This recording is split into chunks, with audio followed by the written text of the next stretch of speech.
हाँ जी भाई साहब, क्या खरीदना है आपको? अच्छा, 100 किलो चीनी। 100 किलो चीनी? चल, मुझे क्या, 200 किलो राइस। वाह, 200 किलो क्या करेगा भाई? तेरी पूछते भी खा लेगी तब भी खत्म नहीं होने का ये। और क्या खरीदना है तेरे को? अच्छा, 30 किलो। फिर चावल? अबे राइस और चावल एक ही तो होता है। चल, मुझे क्या, जो करना कर। देखो भैया, सारा मिला के हो गए आपके 500 रुपये। लेकिन 500 रुपये नहीं दे रहे आपको, टैक्स जोड़ के आपको लगेगा 600 रुपये। 600 रुपये देने आपको। 600 रुपये निकाल, चल चल चल, निकाल। ओ भाई, 500 रुपये का सामान 600 रुपये कैसे? टैक्स किस बात का भाई? टैक्स तो सरकार तो आपसे ले रही है, तुम अपनी जेब से जमा करो ना, हमारी जेब से क्यों ले रहे हो? बात सही करो, नहीं करो मैं? और जब चुपचाप पैसे निकाल, चल 600 रुपये निकाल, वरना तेरे को तो।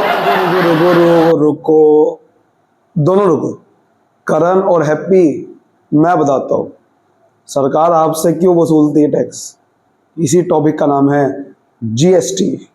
चलिए समझते हैं। करण ने जो सामान हैप्पी को बेचा वो 500 रुपये का बेचा, लेकिन वो 600 रुपये क्यों मांग रहा है? तो करण ने जो हैप्पी को सामान 500 रुपये का बेचा है, एक्चुअल में हमारे देश में जब भी कोई सामान या सर्विस बिकती है उस पर एक टैक्स देना पड़ता है, उसका नाम है GST, goods and services tax. ये टैक्स सामान को बेचने पे लगता है या सर्विस को बेचने पे लगता है। इसलिए करण ने 500 रुपये की जगह हैप्पी से 600 रुपये मांगे हैं। तो करण जो था वो सेलर था और जो हैप्पी था वो खरीदने वाला था, यानी कि बायर। लेकिन हैप्पी ये सवाल पूछ रहा है कि यार मेरे से क्यों आप 600 रुपये ले रहे हो? टैक्स मेरे से क्यों ले रहे हो? आप गवर्नमेंट आप पे टैक्स लगा रही है। गवर्नमेंट जो टैक्स लगाती है वो सेलर पे लगाती है, ना कि खरीदने वाले पे। गवर्नमेंट टैक्स पे लगाती है सेलर पे।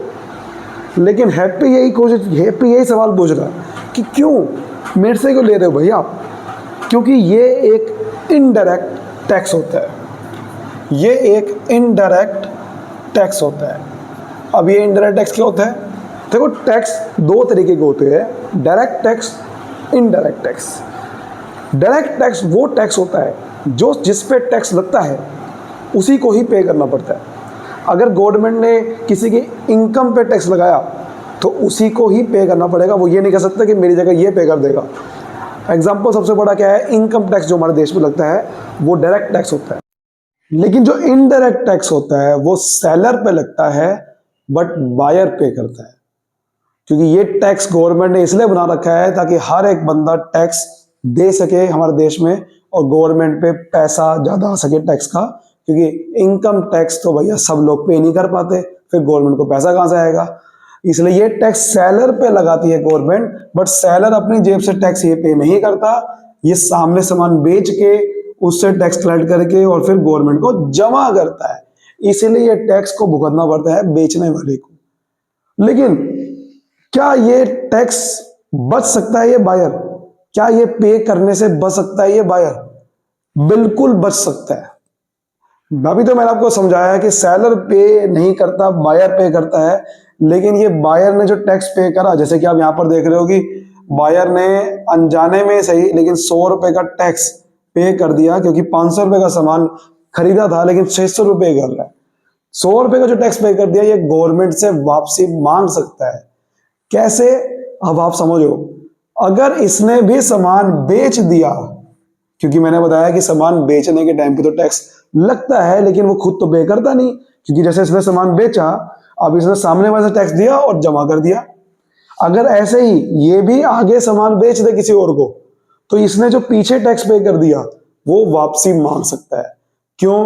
क्योंकि इनडायरेक्ट टैक्स तो है ये जीएसटी, बट ये लगता किस पे है? ये एक्चुअल में लगता कंज्यूमर पे है। पे जो करता है वो बायर नहीं, वो बल्कि कंज्यूमर पे करता है। कंज्यूमर मतलब जो अल्टीमेटली सामान को यूज करेगा। क्योंकि अगर इसने सामान बेच दिया तो ये कंज्यूमर थोड़ी था। फिर कंज्यूमर मान लो कोई और है, कंज्यूमर है लास्ट वाला बंदा।